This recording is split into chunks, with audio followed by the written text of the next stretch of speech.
Ango kotenre kod mano. Okay, onge mana kaka Joshua wacho. State House kwanza oger gi pesawa. To mano en nini mar oganda, en od oganda. En wana ni kanyo en special for the president, lakini okonyiso ni rawere ok nyal dhi. Ka wawacho ni wadhi Occupy, ok wamin ni wadhi dhao ama wadhi kelo lweny. Gima kelo ga lweny en polise machako ga dhao gi rawere. Like for instance, kaka manineno timre 2024 higa mokalo, mane ji dhi e parliament. Iparo nang'o miyo, ka ning'iyo videos go, ninyalo neno Babu Owino nowuok mobedo gi jopiny.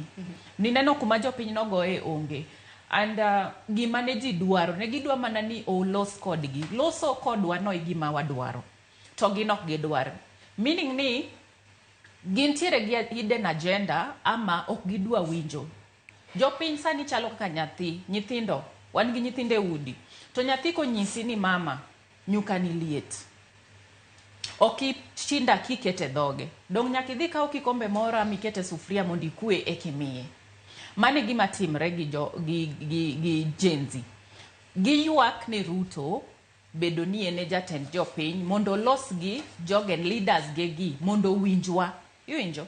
Nyithindo osebedo ka ywak ne ni magi ma ok dhi maber, ibo konyowa nade. To kokaw gino seriously mondo olos kodwa, onyis jopiny ni awinjou abotimo kama. En osiko owuondowa to gi miyo wanyuka maliet pile pile kaka sani bill ma Pasaris okelono. Ging'e maber the current temperatures in the country, ji ool. Kata gima notimre Homa Bay nyoro, pod nyiso ni dhano ool. In as much as ji wacho ni wane sirkal, ana onge sirkal, ba onge kodgi machiegni. To ka nyalo bedo ni wane sirkal to pod jogewa inegu. En lit miwuoro.